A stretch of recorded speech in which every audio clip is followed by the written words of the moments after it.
ये offshore oil rig 16 floors ऊंची और 2 फुटबॉल फील्ड्स जितनी चौड़ी है और इसका वजन हैरतअंगेज तौर पे एक एयरक्राफ्ट कैरियर से भी ज्यादा है। इस ऑयल प्लेटफॉर्म को एपोमेटिक्स कहा जाता है, जो फिल वक्त नॉर्थ अमेरिका में लुइसियाना के साहिल से 130 किलोमीटर दूर गल्फ ऑफ मेक्सिको में मौजूद है। लेकिन इसकी मंजिल का आगाज आज से चंद साल पहले हजारों मील दूर साउथ कोरिया से हुआ था, जहां हजारों वर्कर्स और इंजीनियर्स इस ऑयल प्लेटफॉर्म को बनाने में मसरूफ थे। पूरे 7 सालों की मेहनत के बाद जब एपोमेटिक्स को तैयार कर लिया गया था, तो इंजीनियर्स को एक ऐसा चैलेंज फेस करना पड़ा जो वो अपने कैरियर में पहली बार कर रहे थे। मसला ये था कि इस द्यो कामत स्ट्रक्चर को साउथ कोरिया से गल्फ ऑफ मेक्सिको के लिए रवाना करना था और इसके लिए दुनिया का सबसे बड़ा मेरीन ट्रांसपोर्ट वेसल मंगाया गया।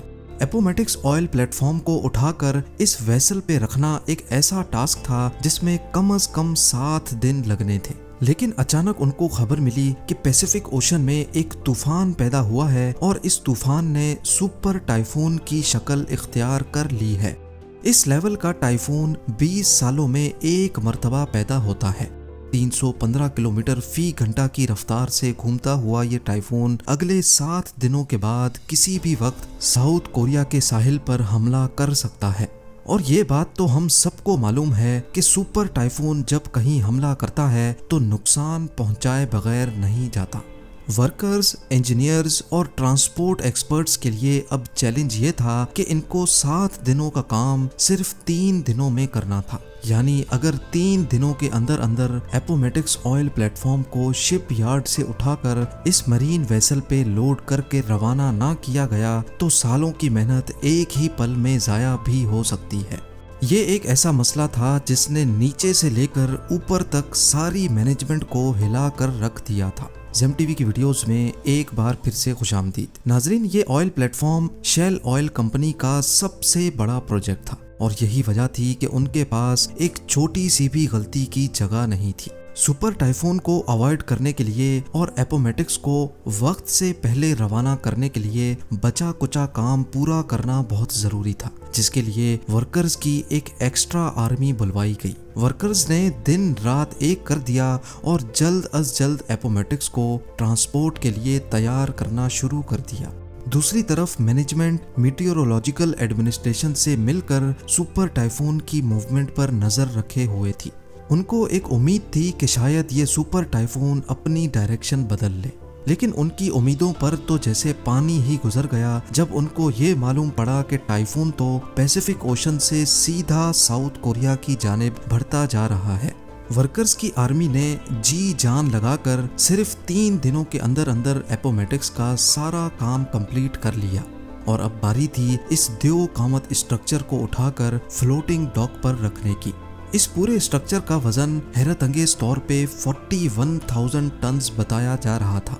इतना ज्यादा स्टील तो बुर्ज खलीफा की कंस्ट्रक्शन में भी इस्तेमाल नहीं हुआ था जितना इस ऑयल प्लेटफॉर्म पे लगाया गया था। बड़े बड़े हाइड्रोलिक जैक्स की मदद से एक एक इंच करके इसको धकेला गया और फ्लोटिंग ड्राई डॉक पर रख दिया गया। टग बोट्स की मदद से फ्लोटिंग डॉक को खींचकर शिप यार्ड से दूर ले जाया गया, जहां से इसको इस मरीन वेसल में लोड किया जाना था। ये दुनिया की सबसे बड़ी मरीन ट्रांसपोर्ट वेसल है जो 98,000 टन्स का वजन आसानी से कैरी कर सकती है और इसी पर एपोमेटिक्स को दुनिया के दूसरे कोने गल्फ ऑफ मेक्सिको तक जाना था। अगली सुबह एपोमेटिक्स को फ्लोटिंग डॉक से उतार लिया गया। अब ऑयल प्लेटफॉर्म पहली बार पानी पे फ्लोट करने लगा। टग बोट्स की मदद से प्लेटफॉर्म को मजीद डीप वाटर तक खींचा गया, जहां ये मरीन वेसल पहले से इंतजार कर रही थी। दूसरी तरफ सुपर टाइफून तेजी से साउथ कोरिया की तरफ बढ़ता जा रहा था और मैनेजमेंट के सर पर एक तलवार सी लटक रही थी। अब सुपर टाइफून सिर्फ 48 आवर्स दूर था और जैसे जैसे वो करीब आता जा रहा था वैसे वैसे समंदर में उसकी निशानियां भी उभरने लगी थी। समंदर में हवाओं और लहरों का सिलसिला बढ़ रहा था जो एपोमेटिक्स के लिए एक खतरे की निशानी थी। अगला लम्हा बहुत ज्यादा नाजुक था। ऑयल प्लेटफॉर्म को वेसल पे लोड करना बहुत ही कॉम्प्लिकेटेड काम होता है। इसके लिए पहले वेसल अपने अंदर मौजूद वाटर टैंक्स में पानी इनटेक करती है, जिसकी वजह से वो पानी के अंदर चली जाती है। फिर टग बोट्स ऑयल प्लेटफॉर्म को खींचकर वेसल के ऊपर लेकर जाती हैं और फिर आखिर में वेसल पानी को वापस बाहर निकालती है, जिसकी वजह से वेसल ऊपर की जानिब उठ जाती है। लेकिन ये काम इतना आसान भी नहीं होता है जितना आपने इस एनिमेशन में देखा।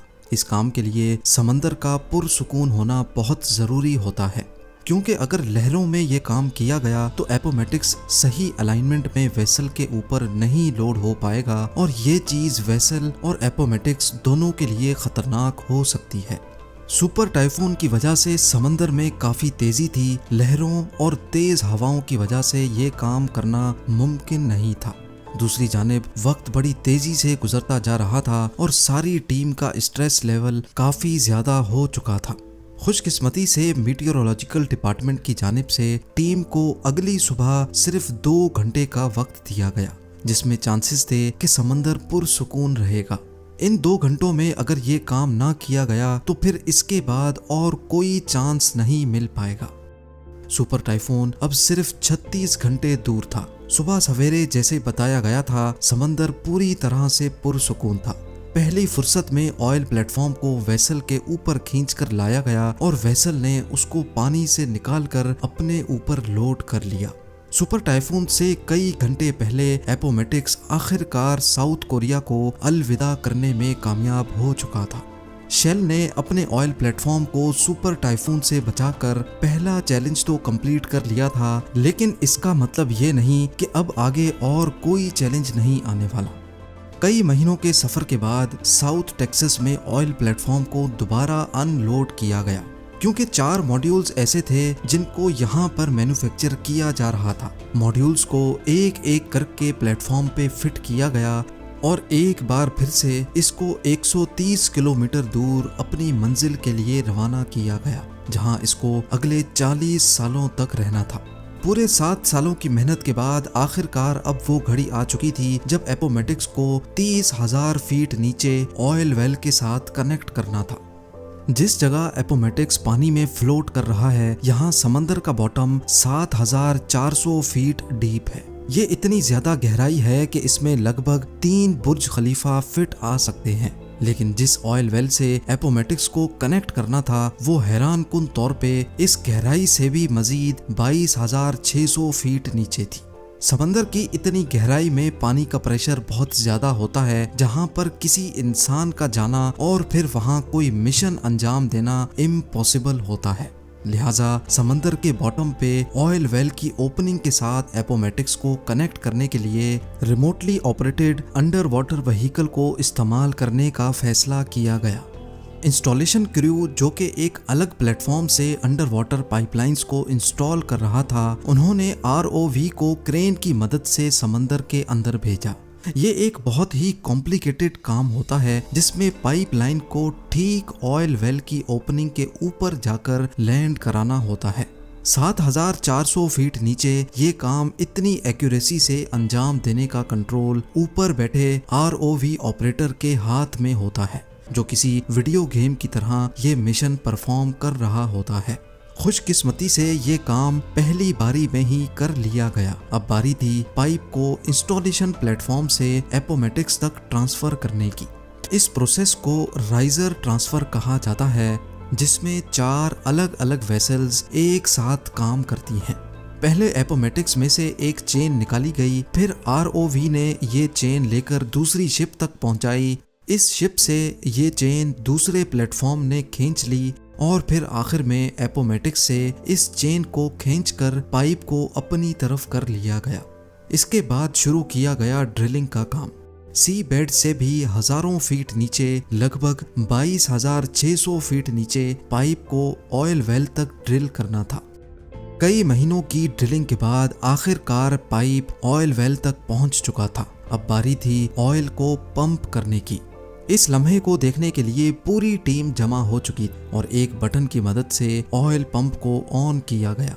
30,000 फीट नीचे से जब पहली बार ऑयल पंप हुआ तो सबके चेहरों पर खुशी देखने जैसी थी। वर्कर्स, इंजीनियर्स और मैनेजमेंट की 7 सालों की मेहनत रंग ले आई थी ऑयल का फ्लो और उसकी क्वालिटी बिल्कुल परफेक्ट थी। आज एपोमेटिक्स हर रोज 1,75,000 बैरल्स ऑयल प्रोड्यूस करता है, जिससे इतना फ्यूल बनाया जाता है जो 40 लाख गाड़ियां एक दिन में इस्तेमाल करती हैं। शेल का मानना है कि अगले 40 सालों तक यानी 2060 तक एपोमेटिक्स इसी तरह ऑयल प्रोड्यूस करता रहेगा। उम्मीद है जेम टीवी की ये वीडियो भी आप लोग भरपूर लाइक और शेयर करेंगे। आप लोगों के प्यार भरे कमेंट्स का बेहद शुक्रिया। मिलते हैं अगली शानदार वीडियो में।